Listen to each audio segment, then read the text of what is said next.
God aften. Her en lynhurtig gennemgang, eller så hurtigt jeg nu kan gøre det, på Genmaps halvårsresultat for 2010.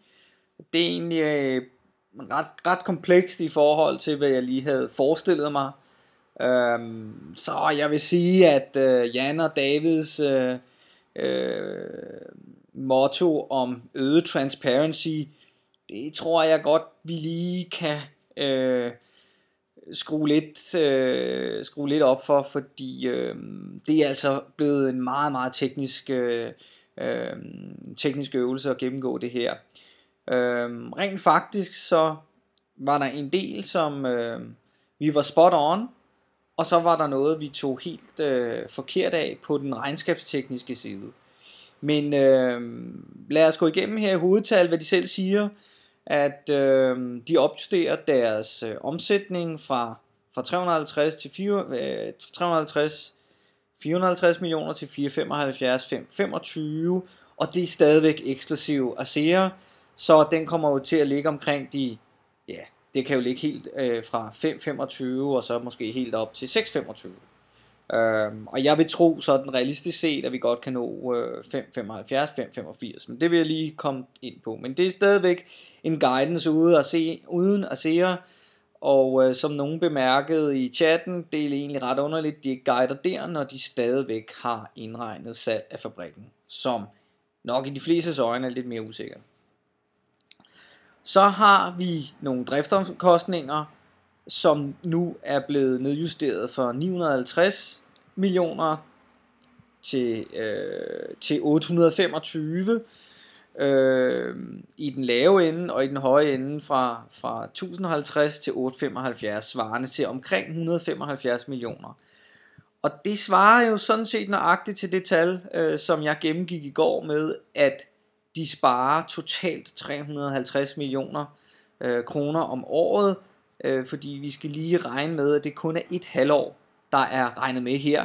Og som Genmap også lige pointerer, jamen de nedgangen i de her udgifter skyldes så denne her aftale, at de ikke finansierer RA-udviklingen, og der sker dog en udvidelse åbenbart af den onkologiske udvikling af Ofatumumab. Det må jo så trække i en anden retning.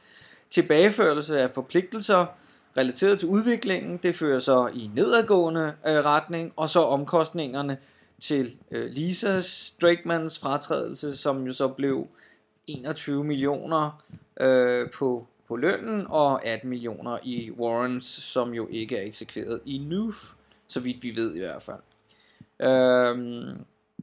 Og derfor så forventer de så et driftunderskud nu på 325 millioner mod 550 i den nedre ende. Så det ligner jo sådan set ikke helt mit regnestykke fra i går på nettoomsætningssiden, og det er simpelthen fordi, at det vi havde regnet med var, at man fortsatte 2007-aftalen regnskabsteknisk, og så periodiserede aftalen af 1. juli oven i den, og det har man så ikke gjort. Man har set det her som en kombineret aftale, så man sådan set fjerner hele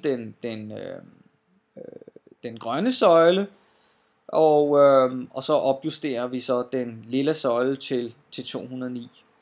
Og omkring milestones, betalinger og øvrig omsætning, der ligner det meget det vi havde fat i, men den store forskel i omsætning fra deres guidance på 585 millioner inklusiv Azera, ikke? Den har de så ikke med, og op til min 717, jamen de ligger altså i den der regnskabsteknik omkring hvordan de indtægtsfører det år for år. Men selve likviditetspåvirkningen fejler jo ikke noget, hvor at de stadigvæk guider til de der 2,2 milliarder, som jeg tror også jeg skrev i tråden. Så det er faktisk meget præcis in line med de forudsætninger jeg satte op i går, bortset altså fra det her stykke regnskabsteknik. Men jeg er selv skuffet over, at det ikke ligner mit regnestykke. Det er nok bare en omgang for fældighed. Nettoudgifterne, ja, nu hører jeg hr. Munk der, han spørger jo til guidance for 2011, og jeg har prøvet at finde en eller anden nøgle til at gå til det, og vi kan se, at de realiserer et underskud de har driftsudgifter, nettoudgifter på 516 millioner i første halvår, og da de guider os mod de her 825 til 875, jamen derudaf kan vi så lede, at de regner med at have et driftsunderskud på omkring 325 i anden halvår. Og i anden halvår er der nok fortsat nogle udgifter til både fabrik og personale, men da vi har kappet nu på Acera, og det cap er egentlig blevet yderligere understreget i rapporten på side 18, at nu har de aftalt det her cap på 145 millioner pund over årene, altså 154 millioner kroner om året, og hvis de aftaler sig til flere forsøg, jamen så har de så understreget her, at de ekstra udgifter, de påløber først efter 1. januar 2016. Så det er ret sikkert at kunne navigere efter mener jeg kan jo tage fejl, ikke? En netto driftudgift på anden halvår, og de følgende halvår på 325 millioner. Og det giver os jo så et full year for 2010, hvis jeg indregner Acera på 585 og nogle udgifter på 825, jamen så giver det et eller andet sted et underskud på de 240 millioner. Så vi får jo en eller anden opjustering, når de vælger at indregne Acera i de der tal. Om det så bliver 240 millioner, eller om vi ryger helt ned på 225, det må tiden så vise. Men det ser jo meget, meget bedre ud. Men det, der ser rigtig godt ud, det er jo, hvis vi kigger på 2011, og så trækker de forudsætninger frem, vi har fra anden halvår i 2010, og siger, at vi får så en netto driftudgift hos Genmab på 650 millioner i 2011. Og så har vi så vores omsætning, som består af en royalty-del, som jeg har sat til 1.500 millioner i 2011. En udskudt omsætning, som er den aftale, der løber nu. Og så milestones for 200 millioner, som nok er konservativ ansat, og 50 millioner i anden omsætning. Og der kan vi sådan set se, at det giver jo 600 millioner.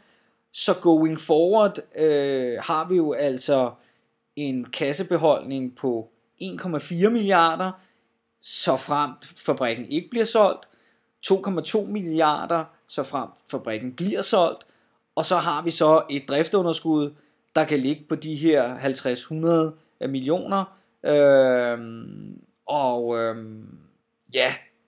Siger de det i morgen, så går kursen, så tordner den op. Men jeg er lidt skuffet over, men det er nok ved conference call, de guider på det. Men altså, hvor tryg føler jeg mig ved at jeg har ret her? Bum, ikke? Ikke så godt, på grund af alt det regnskabsteknik, der ligger. Men altså, jeg mener selv, at det giver mening op i mit hoved. Det var lynhurtigt herfra. Nu skal vi jo sidde og hæppe på FCK mod Rosenborg. Tak fordi du lyttede med.